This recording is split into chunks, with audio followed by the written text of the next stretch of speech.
Hey there, friends and running fans. This is Amby welcoming you to the latest episode of the podcast, Running State of the Sport. And this is George Hirsch, your co-host at Running State of the Sport. In every episode, we talk to the smartest, most informed, most influential, and sometimes fastest runners on the planet. This week, we visit with an important running organizer who's been an Olympian, an athlete agent, and a CEO at the event and club level. That's quite an impressive resume. For sure. In just a few days, Rich Kenah and his colleagues will be putting on the famous Peachtree 10K road race that's held every 4th of July in Atlanta. For the last 11 years, Rich has been CEO at the Atlanta Track Club with its 38,000 members. But before we talk to Rich, we'd like to review some of the biggest recent news in running. So, Amby, what have you been paying attention to? George, I'm actually going to suggest we go out on a limb this week, look a little bit into the future, because in just a couple of days, we're going to see two really big running events. The first is Faith Kipyegon in the Nike Breaking4 effort. Can she become the first female runner to break 4 minutes in the mile? Not 1,500 meters, but the mile. She's going for the Roger Bannister effort. And then a couple of days later on Saturday is the Western States 100. Neither of us claim to be experts in ultra trail running, but we've got a little bit of a rooting interest in that this year. So we'll talk briefly about that. When it comes to Kipyegon, I've been one of the doubters from the get-go. I just look at something like the World Athletics scoring tables, and I ask it, what does it take to run 800 meters if you want to break 4 in the mile? And the answer is under 151. Well, we know there's never been a female even remotely close to a sub 151. So I'm a doubter. I know Nike's going to put a lot behind this thing, but I just can't quite see it happening. What do you think, George? Yeah, I tend to agree that taking the world record down from 4:07 by 7 seconds, that is a lot of distance to cover in a short period of time. However, this is one of those Nike productions where they put every finite detail into the clothing she wears, which can't, do what the shoes did, for example. And there's some talk about whether Faith is using bicarbonate of soda and other nutritional, benefits that she might get. I would add that world record is 4:07, but Amby, if you look at her 1,500 meter world record, that translates to about a second faster already than her mile record. So you could say she's already put herself into the 4:06 realm. If you had to ask me, I think we'll see her under world record time, definitely not getting under 4 minutes. Let's put her at 4:04 would be pretty spectacular, or something in there. We don't know how pacers are going to affect this.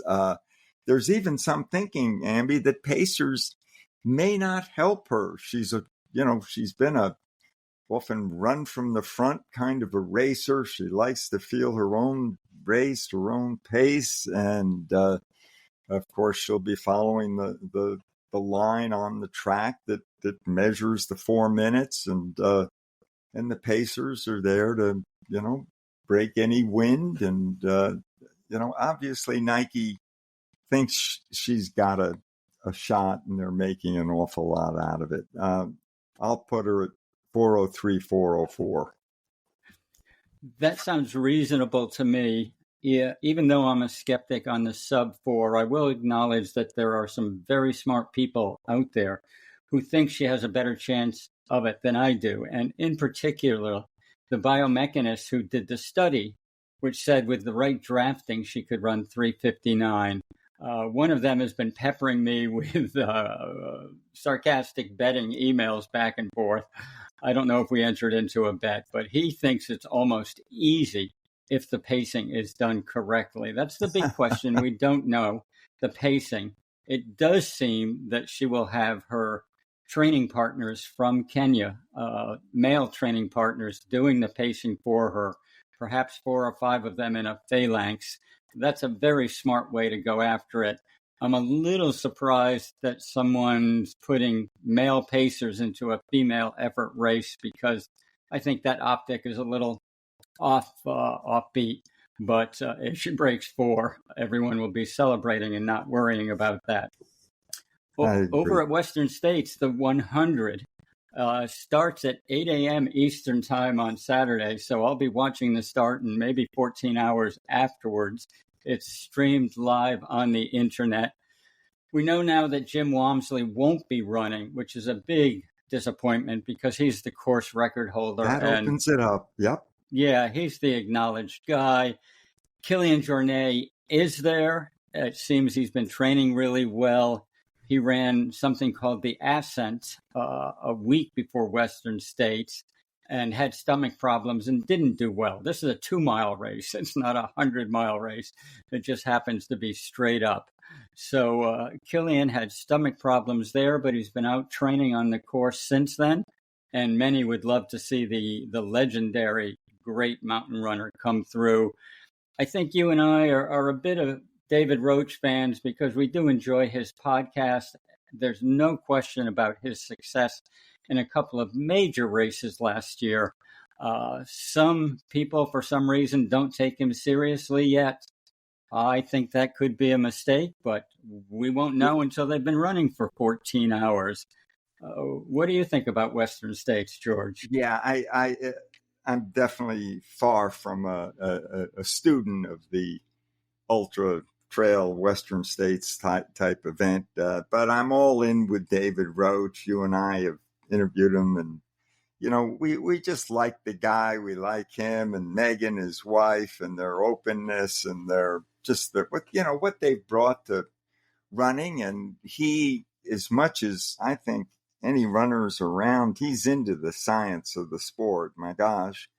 And so I think he will get everything he can out of himself, is my sense. And when we talked to him, he put himself in a little group of runners who 3 or 4 of them that might have been second favorites now to Kilian, with Jim out of the race.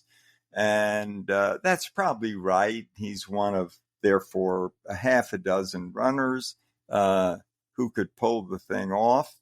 He's clearly going for the win. He's totally focused. His recent races this year have been just what he wants. That's often the ideal build-up to any major competition, is to, be in the right place, and his head is telling him that he's very fit and ready. I'm going to give him, fairly decent chances. What percent that is, I don't know, but I'll be like you, following it with more interest than I would have expected I would have had in the race. I think I'm rooting for David in part because others are doubting him. I'm just so impressed by the success of his podcast, the very public nature of his videos on YouTube, where he pretty much lays himself naked in his philosophy and training and nutrition. I say naked. He does that while he's training with a plastic bag and a down jacket wrapped over him to increase his heat running ability. So he's been out there going for it all. It's going to be a very exciting Western States this year, I think. So that's it. That is our review of the biggest recent news, or at least the forward-looking news from the world of running. Now let's turn to Rich Kenah, this week's guest on Running State of the Sport. Rich has been a key player on the American running and track and field scene for more than 30 years now. Sorry you're so old, Rich. We first met Rich when he was a top 800-meter runner in the 1990s. In fact, he won an NCAA title at that distance in '92 while attending Georgetown University.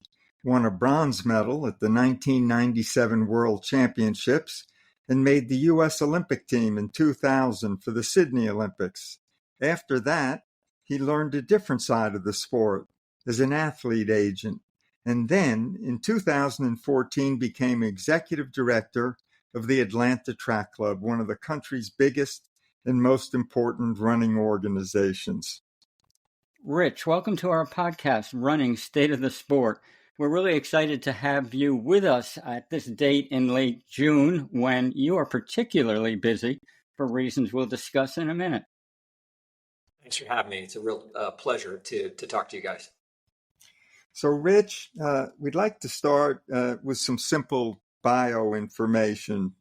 Your age, where you're living, what's your family situation, what are your days like after that morning alarm goes off, and just kind of let our listeners know a little bit about you.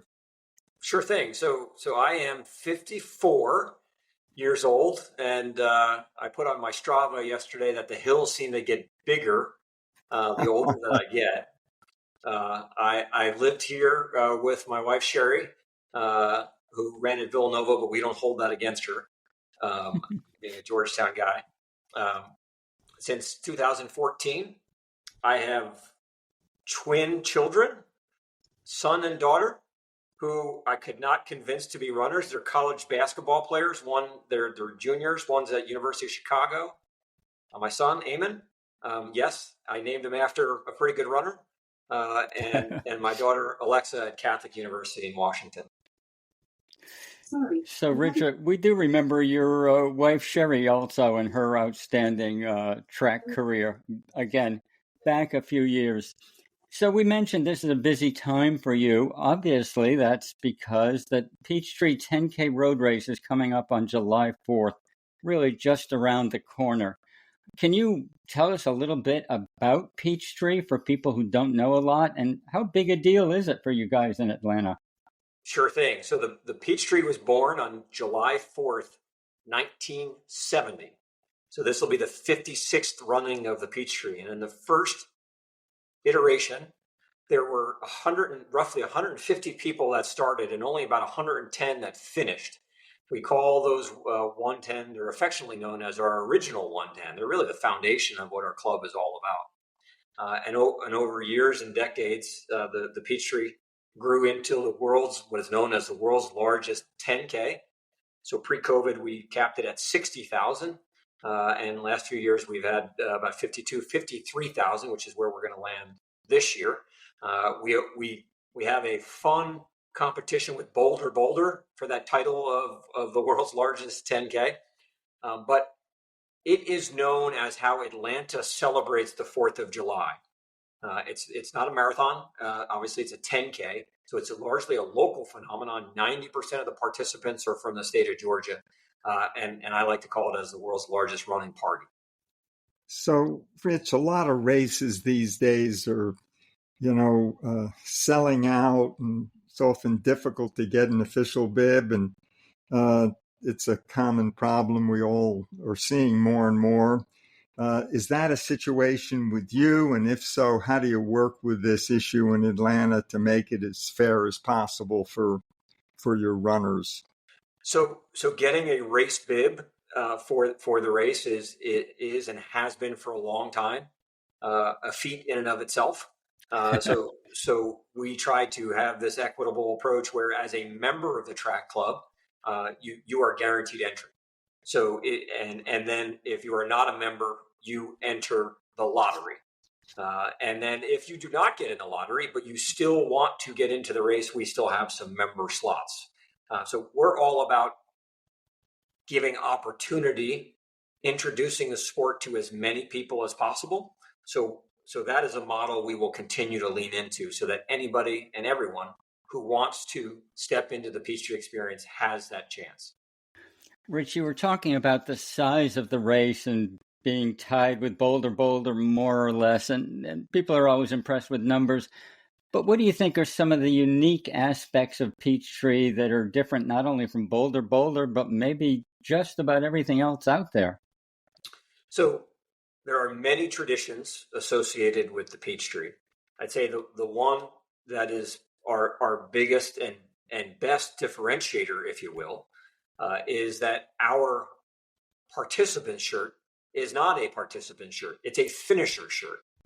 So you do not get that shirt if you do not cover 10 kilometers. And you do not get the opportunity to see that shirt, see the color or the design until that first participant comes across the finish line. Now, there was a time before social media where the world moved slower, so you didn't actually see it until you got to the finish line. But now we still have people standing on the start line before people get to the finish line, and if they look online, they can see the color and the design. So those who have done the Peachtree and who have done it for decades save their shirts. Oftentimes they don't wear them. That they are put in their own sort of personal archives to look in on every once in a while. So, Rich, you said that your members are all guaranteed entry into Peachtree. So let us know, how big is the Atlanta Track Club? How many members do you have? And tell us a little about some of the other big races that you stage during your annual calendar. So we're best known for the Peachtree, but the club was formed in 1964. And in the early years, in the early decades, we were all about fast runners, whether that's cross country, marathoning, or track and field. But over time, we've leaned into what our mission is, and that is to help Atlanta get healthier through running and walking. For years and years, walking was a dirty word, but now we embrace that. And we have a full portfolio of events and programs, around 40 a year. Our other larger events are Thanksgiving Day half marathon and 5K is about 13,000 people. Our Atlanta Marathon, our Publix Atlanta Marathon, again, another weekend of 12 to 13,000. We have the largest high school cross country meet in the South now with 5,000 to 6,000 kids. And last year, we brought what was the Boston Boost Games, sponsored by Adidas, to Atlanta, and that is now the Adidas Atlanta City Games. So we have Olympic level athletes sprinting in our flagship park, Piedmont Park. That's a pretty big and broad calendar of events. We're going to want to talk more about some of them a little bit longer. But let's step back a minute and brag about what a great athlete you were in your competitive days. Maybe I don't know that you grew up in Atlanta. Where did you grow up and how did you get involved in track and field? So I grew up in Essex County, New Jersey, in a town called West Orange. And I got my start at the Newark Distance Classic at the age of 6, 1976. And I'm not sure what my parents were thinking, allowing me to run that, having never trained a step in my life. But I had a cousin who was running it, and I thought it would be a good idea. There was no hint of any talent in my legs at that point. I was dead last, and I was so far back. My father had to flag down a Newark Police Department police car driving around the streets of Newark looking for me. So that's how I got my start. And I have somewhat vivid memories of watching the 1976 Olympic Games and going into the supermarket with my mom and seeing Bruce Jenner on a Wheaties box. So from an early age, I had this interest in Olympic level running. But again, there was no hint that I was going to be an Olympian when I was 6. So you won the NCAA championship, 800 meters at Georgetown, and that's a very big deal. So who was influential in your running life at that point, and who helped guide you to get to that level? That's probably going to be the easiest question you give me through this entire session, and that is Frank Gagliano, Coach Gags. Gags. Okay. I was a senior in high school, and I was getting better, but I certainly didn't deserve a spot on the team at Georgetown, which had just this incredible history of success at track and field. And he took a chance on me, and as a result, I got what I believe was the best combination of academics and athletics at the time. But more importantly, Gags taught me about life, about how to win and how to lose. And he was the consummate motivator. He couldn't explain the science behind our training, but he had an instinct in and around what we should be doing, and he had a way of ensuring that we had 100% confidence in his system. I'm not too surprised to hear that story, Rich, because my best friend and longtime training partner ran under gags in his Rutgers days, the Mike Roach steeplechase days. And my buddy was not, frankly, quite good enough to make the varsity at Rutgers. He might have been a solid 10th place or something. But the stories he tells about gags and the motivational aspect of that man, and we've all heard millions through the years, and I don't know him at all, but that's quite a personality. So let's give him credit. But I'm curious, you were last place in your first race as a 6-year-old. If you had any brains, you would have quit and taken up some other sport. What kept you going? I say this with some frequency when I have the opportunity to talk about running, and that's my job, right? So I talk about it 24/7. The highs are so high in our sport, and the lows are so low that when you achieve that long sought after goal, you want more. And my kids remind me of this all the time. I lost most of the races I ran throughout my entire life, but the ones that I succeeded in, the ones that I won, that kept me coming back for more. So, Rich, after that NCAA championship, obviously you've had, well, let's call it a lot of highs: Olympic trials, world championship medal, 2000 Olympic Games. What do you call, in your mind, after these years, your highs, what you'd say were your peak experiences that you look back at? My answer might surprise you. If I can give you sort of two answers. So first is finishing fourth, ironically enough, in 1996 at the Olympic trials here in Atlanta, by about a tenth of a second or so. And then, because of the lessons learned there, and then in 2000, not on the track where I actually ran, but in the opening ceremonies when I actually walked into the Olympic Stadium as part of Team USA. That seemed to be sort of the holy grail for that 6-year-old that saw that Wheaties box with Bruce Jenner and said, I want to be part of that. So you obviously learned to become a better, more successful racer through the years, through your own ambition and gags and others. I always enjoy asking the question, what kind of life lessons did you learn in your racing career that have applied to all of the jobs you've had after track, including your present condition, your present position? So I touched on one is grind through the lows, and value and remember the highs. I think that's the first, and then the second, it's all about the relationships that you create along the way.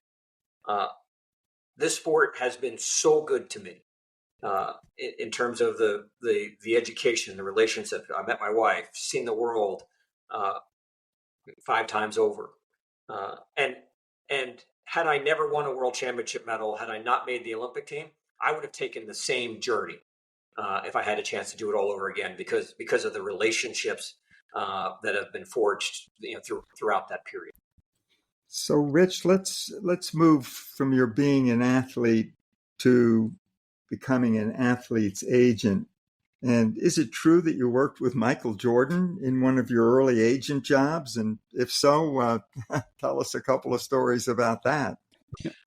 It's largely accurate. So I worked for David Falk, who is this legendary NBA agent, and he managed at the time Michael Jordan, Allen Iverson, Patrick Ewing, Dikembe, Alonzo Mourning, and I was hired with about a half a dozen other people in Washington to sit like in a boiler room type operation, and to sell local marketing partnerships or sponsorships for our NBA agents or NBA athletes in their respective franchise city.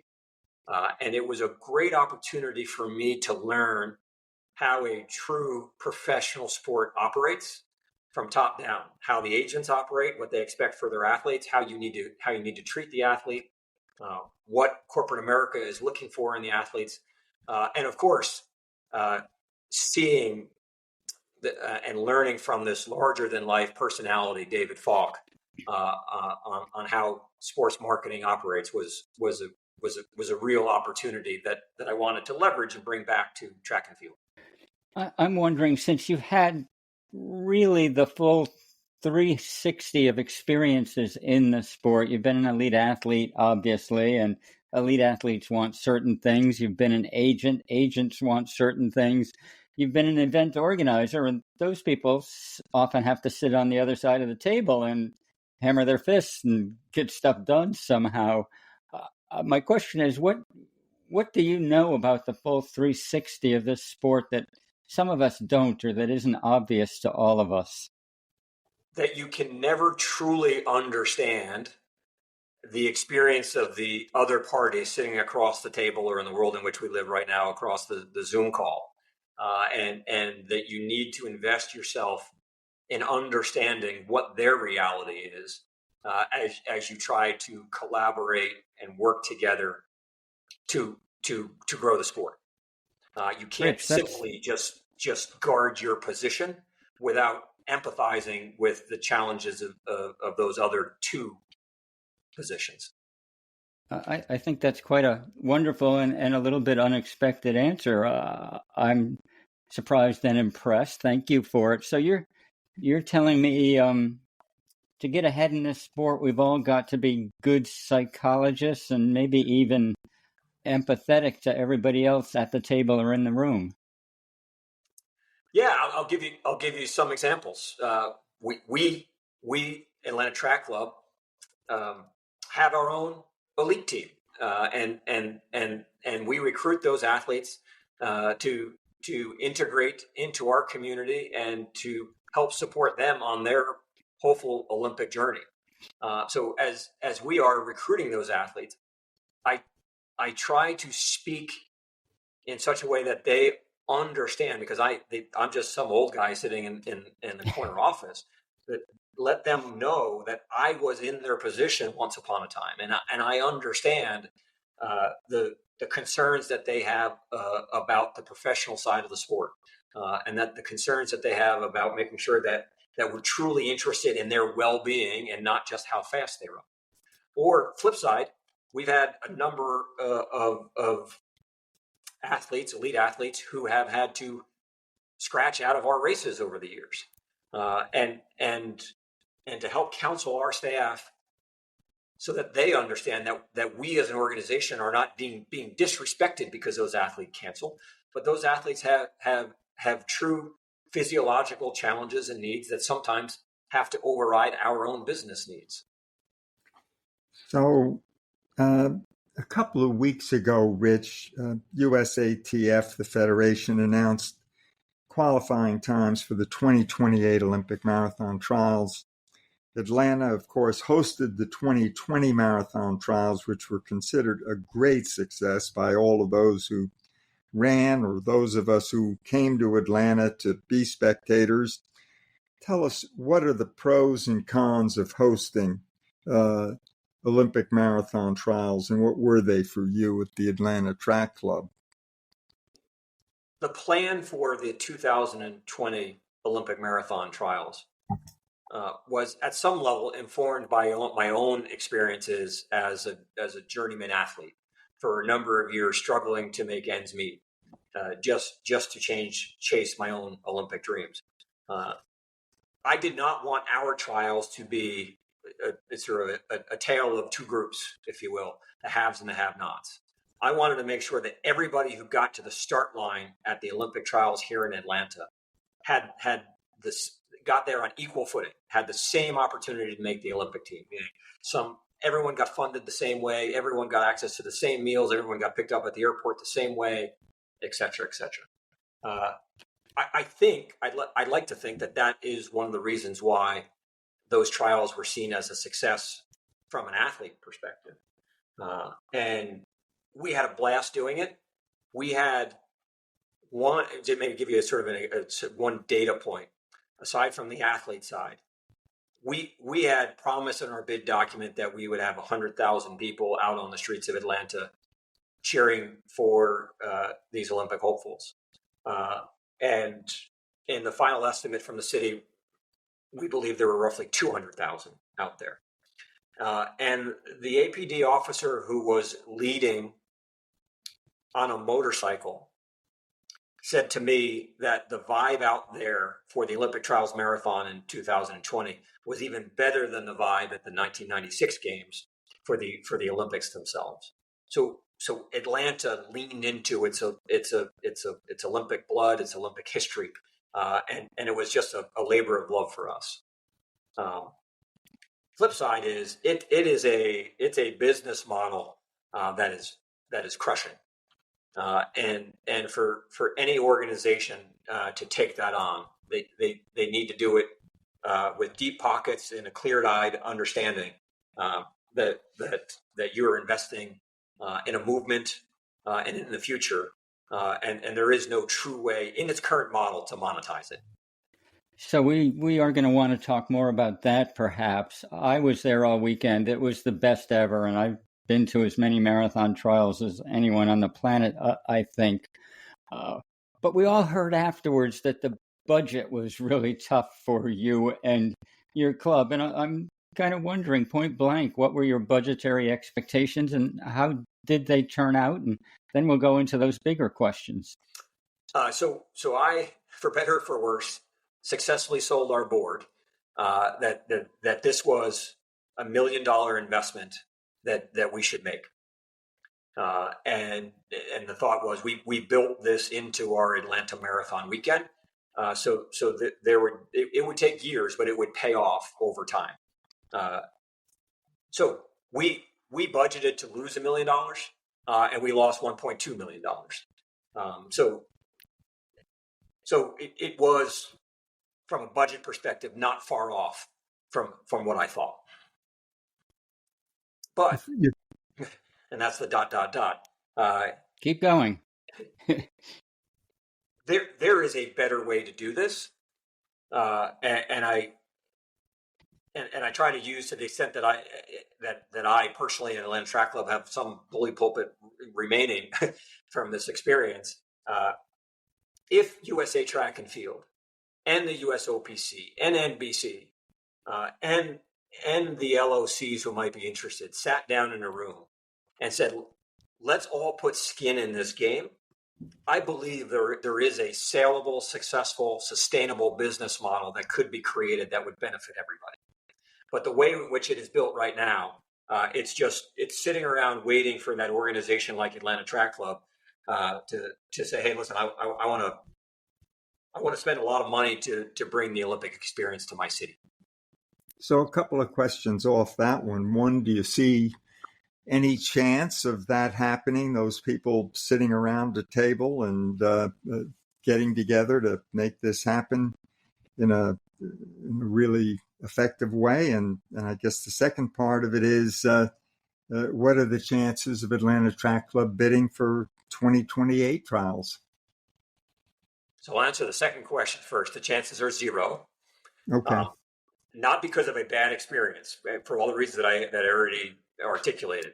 Loved it. We would do it again. We just can't afford to continue to invest. Yep.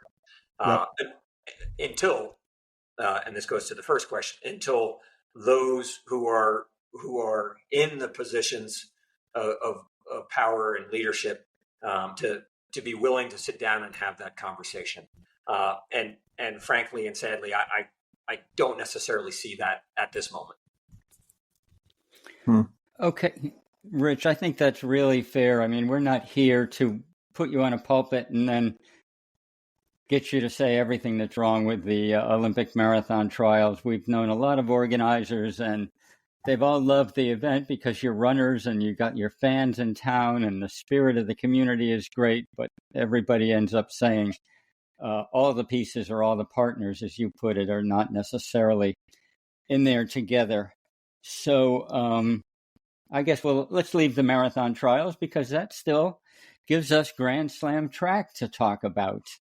And this is an event that I'm thinking you must know quite a bit about. Even you're not Grand Slam track, but you have been in all those different positions. I think a lot of people know by now that Grand Slam has canceled its fourth and final meet of the year. Much talk about coming back bigger and better and stronger than ever next year, which is what anybody says when they're given a microphone. So just as a fan of the sport with a little bit more knowledge than some of us, what did you think from watching 2 or 3 of those meets on TV? What did you see that looked good? What didn't look so good? And what have you heard, if you've heard anything interesting? So before I answer that question, I think it's important for me to acknowledge that the two of you have forgotten more about track and field and marathoning than I know. So I would love to hear your opinion on this after I provide mine. Fair. I watched, being the track geek that I am, I watched every minute of the first 3 slams on broadcast, and saw some interesting, fresh approaches and ideas to the sport, which we can all agree, I assume, the sport needs. For example, I'm not sure we have seen in any recent memory men and women at 800 and 1500 line up in championship style racing with no rabbits like we saw. And that yielded, I thought, just exciting races. That's one. 2, I loved the investment that they were making in graphics. New, fresh, interesting graphics that I'm sure took a lot of time, expertise, and money. So I am hopeful that Michael Johnson and his organization can leverage some of the wins there to bring more investors into the Grand Slam to make it viable. But I also recognize the business model that he created is challenging and unsustainable in its current form without broadcast and real sponsor revenue. It's hard to argue with any of that, Rich. We went into it with a rooting interest because, we saw that Michael was trying to lift the sport, and we saw, as you saw, some great competition.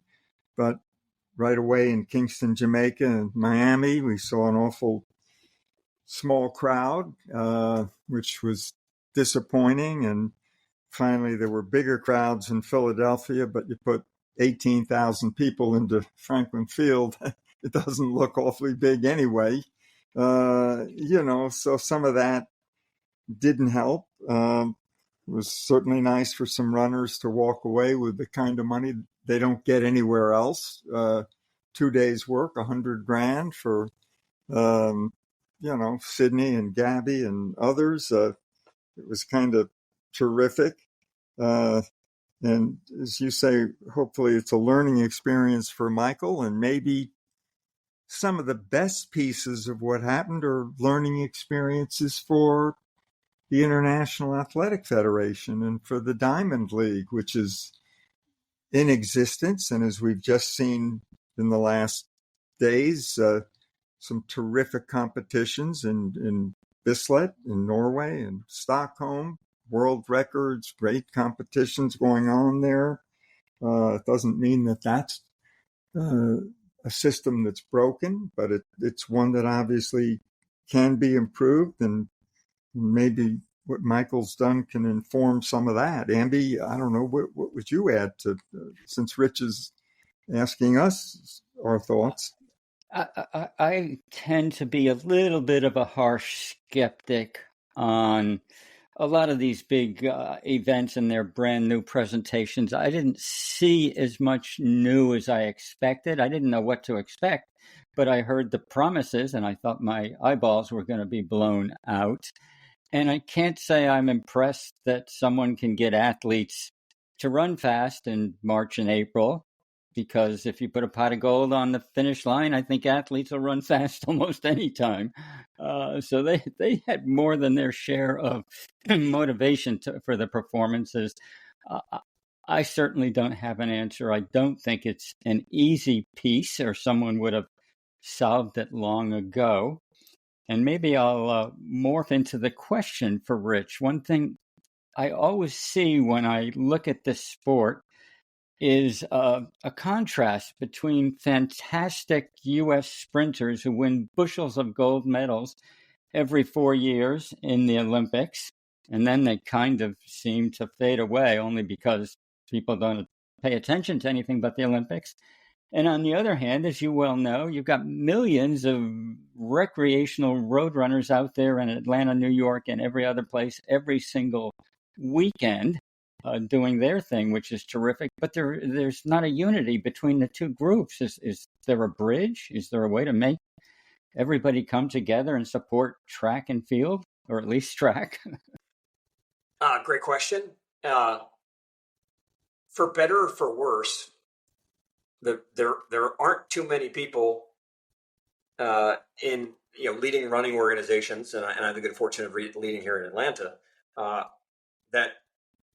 that try to, or have the ability, or have the event portfolio to be able to cross pollinate as you just referenced. I can tell you, having been when I was working for Mark Wetmore at Global Athletics, and we managed athletes, we also put on events. So we put on what is now the New Balance Indoor Grand Prix. It was the Boston Indoor Games. We put on the Tyson Invitational in Arkansas. We put on the Adidas Grand Prix in LA, and a number of others. The Diamond League event in New York. I have been on the winning and the losing end of being in charge of selling tickets to track and field events. I've also, for 11 years now, been part of the staff that is promoting road racing and marathoning. And I can tell you it is exponentially easier to sell someone a registration at a road race and a marathon relative to selling them a ticket to watch an Olympic level athlete, whether that be a sprinter or a distance runner. But what I can say, and the Olympic trials in 2020 is Exhibit A, if you carefully create a relevance for the elites, they will be embraced by your community. And to have 200,000 people out on the streets of Atlanta who really didn't know most of those athletes who were in that race, says to me that you can do it. And that's part of the story that we sell to our elite team, our budding sort of Olympic level elite team. And we had Luke Hauser, who runs for us, who won a bronze medal at the World Indoor Championships in China earlier this year. We have a built-in membership base, 38,000 members, who, when you run for Atlanta Track Club, are going to come to know you in a way that most other elite athletes in this country on track and field side are never going to know, because, and again, you guys are the OGs on this. Your industry, our industry, the industry that you guys helped create, is ceasing to exist. So by us at Atlanta Track Club having a built-in community of 38,000 members, 110,000 finishers across our finish lines, and we're promoting our elite athletes, explaining who they are. Our elite athletes work in our office. They volunteer at our kids' events. We have now these inspirational and aspirational stories to tell to our community at a very local and regional level. And I think that is the way forward. To look at this as a national or an international project, I think it's the bites are too big. You have to build this at a local level. It's really interesting. I think it's a great point. People, it is the local aspect and local runners and local heroes. They resonate. Rich, let me ask you this. Lots of talk these days about a third running boom. And what are you seeing in Atlanta? Is there something going on in 2025 that didn't exist 5 or 10 years ago? So the data says that nationally, absolutely yes. Interestingly, from 2014 to the beginning of COVID, we were seeing significant growth here in Atlanta. And Atlanta is just a city that's growing. When I got here 11 years ago, we were like the 11th largest DMA, and now we're 6th or 7th, depending on how you measure it. So the city itself is growing. So it's tough to compare apples to apples. But in short, we're seeing our women's 4 mile this year. We saw a 46% year-over-year growth rate. Most of our events are seeing a 10 to 20% year-over-year growth rate. So we're having a moment. And the best part about this moment is that this is a social phenomenon, and it's being driven by 20 to 40-year-olds and not 40 to 60-year-olds. That's what we're hearing from a lot of other people, and I think it is the best, and it's very significant and can also fall under the radar of some of us who are operating at an older age or a higher level or whatever we might call it. But it's fantastic to see, I always call them the kids, out at the road races now. Rich, we're going to have to let you get back to that real job of organizing the Peachtree Road Race in just a couple of minutes, but we do like to end with a couple of standard questions. Since our podcast is called Running State of the Sport, you have discussed this already for sure. What are some of the really good things going on in this sport now, and what is something that we could all work to make better? So I'll start with what we can all work to make better, and sort of thinking about sort of Theodore Roosevelt's sort of "man in the arena" quote, where.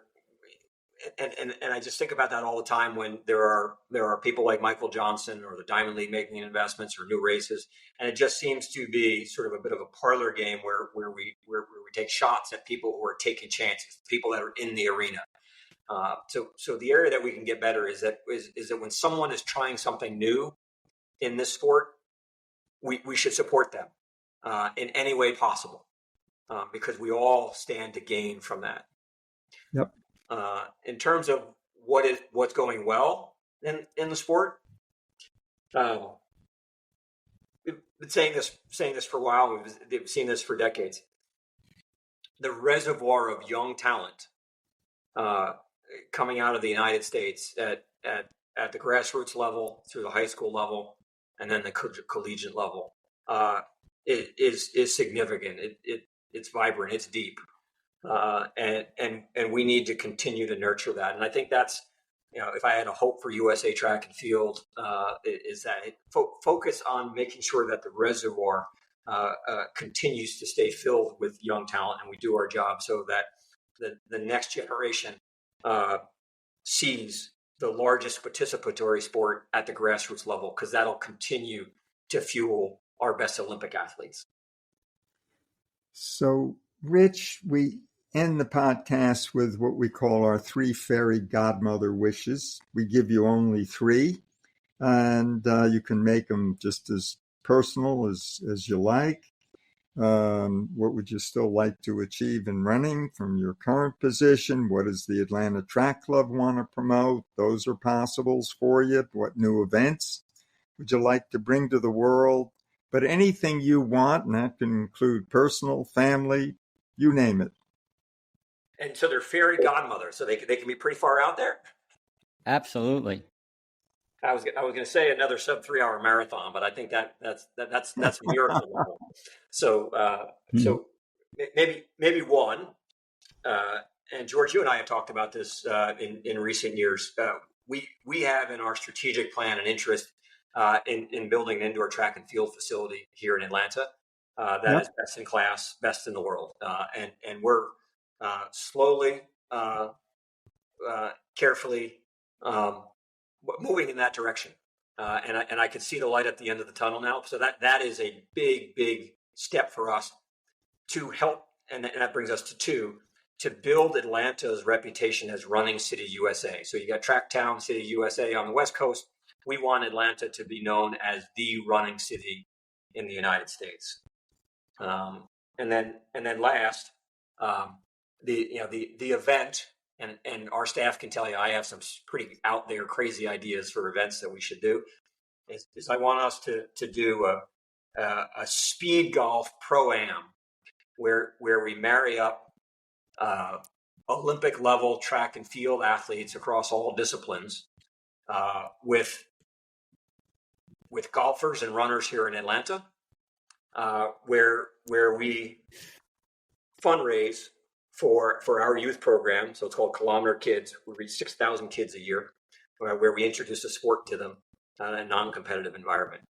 And this goes back to what we had talked about earlier, to give the general public, everyday runners, in this case, everyday golfers, the opportunity to interact with world-class track and field athletes to see how cool they really are.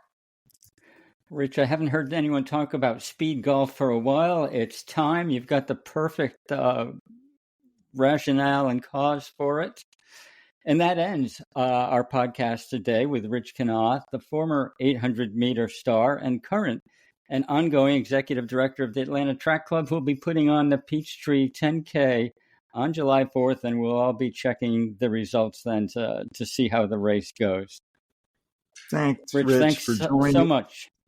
Thanks again for having me. And as we wrap up, again, I just want to say, I talk about Bruce Jenner being that guy that I looked at the Wheaties box.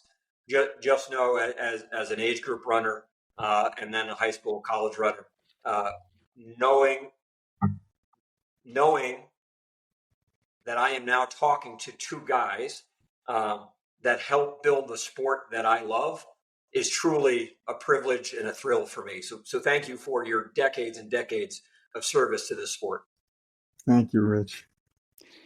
Thanks, Rich. We appreciate it. And we're thrilled by all the work you're doing in Atlanta. When I started running, I didn't know any runners in Atlanta. And then there was Jeff Galloway and Benji Durden. And now, as you said, you guys really are a fantastic running hotbed. The city's growing. The sport is growing. It's a perfect coming together of a lot of elements. And we hope you can fertilize all that and grow it into something fantastic. Thank you.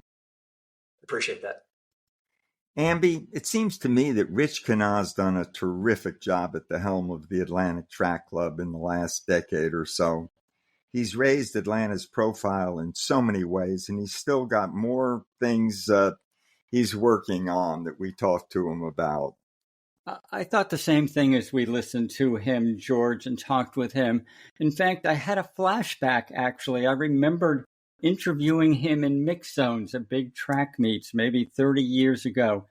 And he had a characteristic then of pausing for a moment, thinking out his answer, and then really coming up with something quite complete and a good summary. He didn't just say the expected things. He gave us some insight into what was going on.